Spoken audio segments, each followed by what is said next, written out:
Hey all, today I'm going to teach you how to become a millionaire by investing in real estate, starting with only £15,000. So let's get into the video. There are two main strategies to invest in real estate. Buy to rent, which is where you buy a property to rent it out to a tenant, and buy to sell, which is where you buy a property to sell later, sometimes called property flipping. There are also some more complex strategies such as rent to rent, lease options, and property sourcing. These are often touted by gurus as being no money down strategies. If you stick around and continue to watch the video, I'll explain to you why that's not always the case, and also teach you my secret sauce for buying the gap to make profit faster, make more money, and become a millionaire even quicker. The first strategy is buy to let, which is where you buy and then rent that property to a tenant. Buy to rent has a number of upsides. The first one being monthly rental income from your tenant. The tenant pays you income each and every month over a number of years. The second advantage is capital values. It's almost guaranteed that over time these values of your property will increase, and you can benefit from these increases in price when you come to sell, as you'll be able to sell the property for more than you bought it for originally and more than you would have been able to sell it for had you followed the buy to sell strategy. Another benefit is collateral. You can actually use these properties as collateral for further properties and purchases in the future, therefore giving you additional security, and the banks will lend you more money. However, there's also a number of downsides to buy to let. The first one is that you're renting to a tenant each and every month, and there's going to be some future problems with that. Boilers are going to break, which you have to replace. Dishwashers and washing machines are going to leak, which you have to replace. The second downside is regulation. There's a lot of regulation in the industry, and if you want to be a fair landlord and a legal landlord, you have to follow these regulations to rent to tenants appropriately. The last downside is that you don't get all of your cash out in one hit. When you sell the property, you can take all the cash that you gain from selling the property to repay the old loan.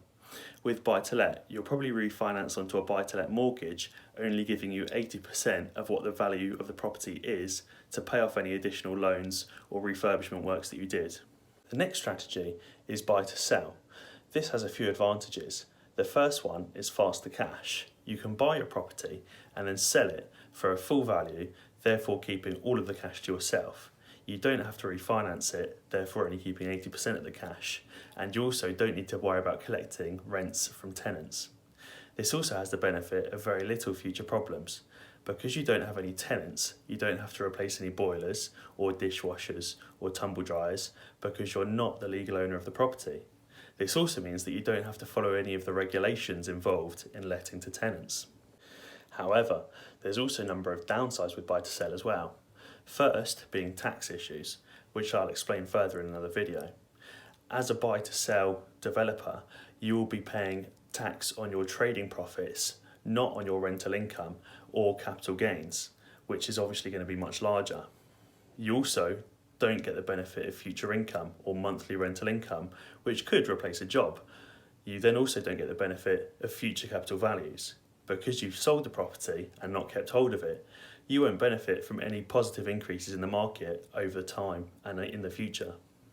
Now, on to some of the more complex strategies, such as rent to rent, lease options, and property sourcing.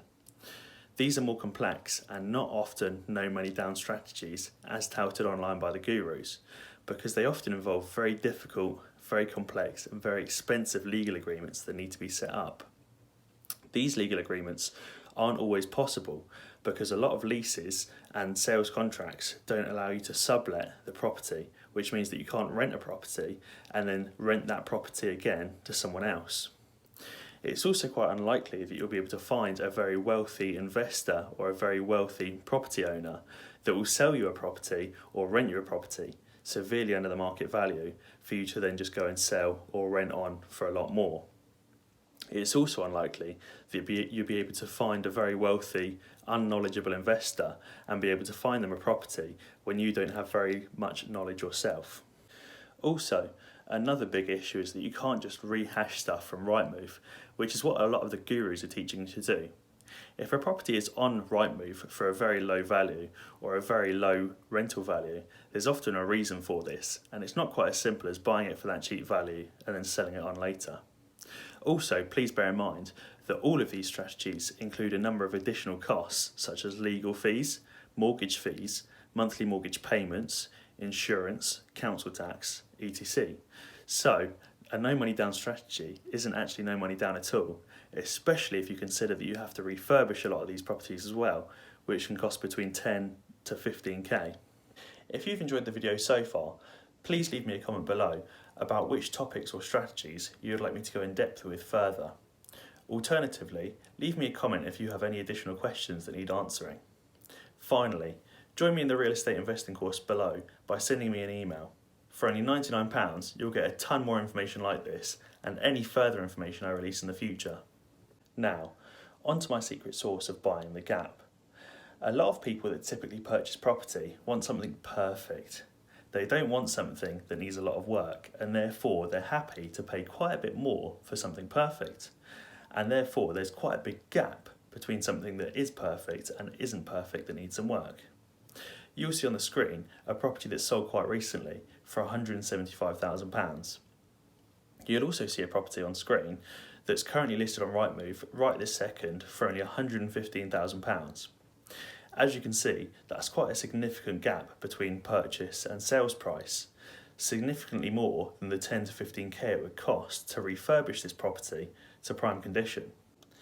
Therefore, you could purchase this property for 115k, which is on the same street as the one that's sold, using a 10% down mortgage or 11,500.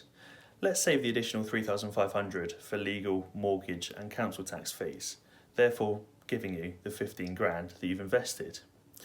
You can then finance this 10 to 15k refurbishment using 0% interest credit cards, which I'll teach you about in further videos. Selling this property for 175k will give you about a 45k profit, or 60k or 65k in total when you include your initial deposit that you originally paid. Alternatively, you could refinance this 175k property for 140k on an 80% buy-to-let remortgage.